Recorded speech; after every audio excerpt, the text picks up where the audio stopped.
नमस्कार। आज हम एक विशेष व्रत पर बात कर रहे हैं, सौम्य प्रदोष व्रत। हमारे पास जो जानकारी है वो इसकी कथा, विधि, महत्व सब पर है। तो चलिए इस पर एक गहन चर्चा करते हैं। तो सबसे पहले ये सौम्य प्रदोष व्रत आखिर है क्या? सुना है हर महीने आता है त्रयोदशी को, पर सोमवार वाला खास क्यों है? और ये प्रदोष शब्द का मतलब क्या है? हाँ, देखिए प्रदोष शब्द में ही इसका सार छिपा है। प्र मतलब श्रेष्ठ या विशेष और दोष मतलब आप कह सकती हैं पाप, कष्ट या कोई भी नकारात्मकता।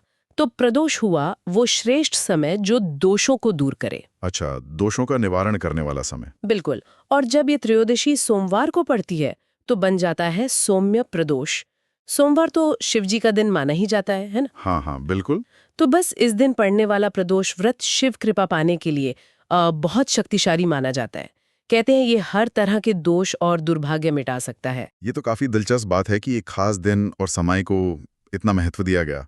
और मैंने सुना है इसकी एक कहानी भी है, उज्जैन के राजा चंद्रसेन और किसी बालक की। जी हाँ, वो कथा इसके महत्व को समझने के लिए बहुत जरूरी है।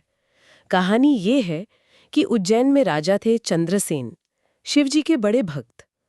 एक दिन एक गरीब पुजारी का बेटा, नाम था श्रुतदेव, उसने राजा को पूजा करते देखा और बस वो इतना प्रभावित हुआ कि घर जाकर उसने भी मिट्टी का शिवलिंग बनाया और पूजा करने लगा पूरी श्रद्धा से। एक बच्चे की ऐसी लगन। फिर कहानी में कुछ ट्विस्ट भी आया। हाँ, ट्विस्ट तब आया जब राजा के दुश्मनों ने शहर पर हमला कर दिया, उज्जैनी पर। और उस मुश्किल घड़ी में भी वो बालक श्रुतदेव अपनी पूजा में मगन था, बिल्कुल तल्लीन। अच्छा। तो कथा कहती है कि बच्चे की वो सच्ची भक्ति और राजा की निष्ठा देखकर भगवान शिव खुद प्रकट हुए। सच में? हाँ, और उन्होंने न सिर्फ दुश्मनों को हराया, शहर को बचाया, बल्कि एक वरदान भी दिया। वरदान?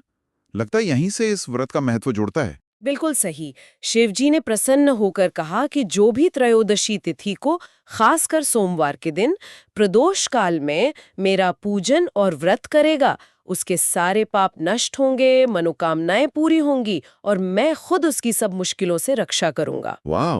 तो इसी घटना ने, इसी वरदान ने सौम्य प्रदोष व्रत को इतनी महिमा दी। ये दिखाता है कि सच्ची भक्ति कितनी ताकतवर होती है। कहानी तो वाकई प्रभावशाली है। चलिए अब जरा इसकी विधि पर आते हैं। मतलब करते कैसे हैं ये व्रत? सबसे जरूरी समय कौन सा है? सबसे जरूरी है प्रदोष काल। ये होता है सूरज डूबने से, मान लीजिए 45 मिनट पहले से सूरज डूबने के 45 मिनट बाद तक, करीब करीब पौने 2 घंटे का समय। इसी समय में शिव पूजा का खास फल मिलता है, ऐसा मानते हैं। व्रत तो खैर पूरे दिन रखते हैं, कोई फलाहार पर, कोई निर्जला, अपनी सेहत के हिसाब से। और शाम की पूजा में क्या क्या होता है? मतलब सामग्री, प्रक्रिया। हाँ, तो शाम को प्रदोष काल में स्नान करके पूजा शुरू होती है।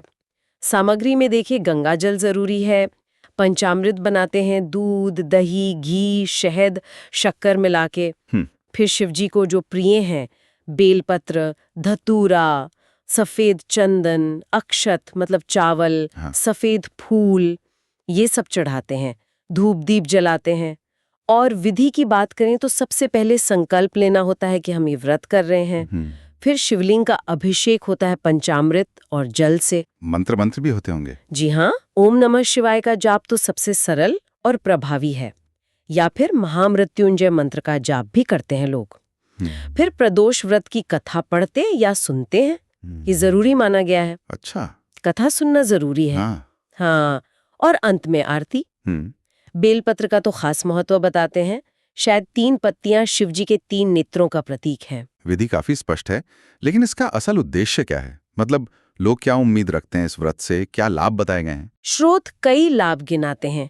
सबसे पहले तो सेहत, कहते हैं रोगों से मुक्ति मिलती है, अच्छा स्वास्थ्य रहता है। ठीक है। फिर आर्थिक स्थिति के लिए भी, दरिद्रता का नाश, घर में बरकत, सुखी वैवाहिक जीवन के लिए भी करते हैं, और संतान प्राप्ति की कामना भी पूरी होती है, ऐसा माना जाता है।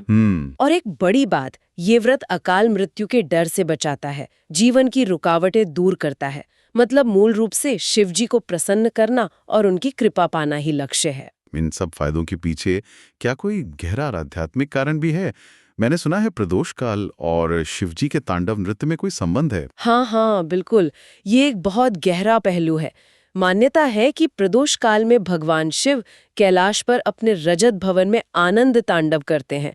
नटराज रूप में उनका वो कॉस्मिक डांस, कहते हैं उस वक्त ब्रह्मांडीय ऊर्जा अपने चरम पर होती है। अच्छा, तो उस समय की ऊर्जा खास होती है? जी, इसीलिए मानते हैं कि उस वक्त की गई पूजा, ध्यान या मंत्र जाप साधक को उस दिव्य ऊर्जा से सीधा जोड़ देता है। इससे आध्यात्मिक प्रगति भी होती है और वो भौतिक लाभ भी मिलते हैं जिनकी हमने बात की। ये समझना काफी रोचक है कि खास समय इतना ऊर्जावान कैसे माना जाता है। अच्छा, कुछ आम सवाल भी होते हैं लोगों के मन में, जैसे क्या महिलाएं ये व्रत कर सकती हैं? अरे बिल्कुल, कोई भी कर सकता है। स्त्री, पुरुष, किसी भी उम्र के लोग, कोई रोक टोक नहीं है। और इसे कितनी बार करना होता है? महीने में एक बार?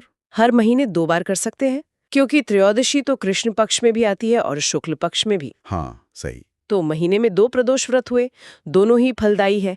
पर जैसा हमने कहा, सोमवार वाला यानी सौम्य प्रदोष सबसे खास माना गया है। और कथा खुद पढ़ें या सुने, एक ही बात है? हाँ, एक ही बात है। भाव सच्चा होना चाहिए बस। चाहे पढ़ें या सुने, लाभ मिलता है। ये तरीका माना गया है और इसकी जड़ें पुरानी कहानी और गहरी आध्यात्मिक मान्यताओं में हैं। बिल्कुल, और ये सोचने वाली बात है कि कैसे, जैसा स्रोत बताते हैं, एक खास समय पर एक खास देवता पर पूरा ध्यान लगाने से, पूरी श्रद्धा से जुड़ने से न सिर्फ मन को शांति मिलती है, बल्कि असल जिंदगी की मुश्किलें भी हल हो सकती हैं। ये कहीं ना कहीं मन की शक्ति, विश्वास की ताकत उसको दिखाता है। और जाते जाते हम अपने श्रोताओं के लिए एक सवाल छोड़ जाते हैं। जैसा कि ये मान्यताएं और स्रोत कहते हैं, क्या वाकई दिन के कुछ घंटों की पूरी लगन वाली भक्ति, सच्ची श्रद्धा जीवन की बड़ी चुनौतियों का सामना करने की हिम्मत दे सकती है, या शायद जीवन की दिशा भी बदल सकती है? सोचने वाली बात है।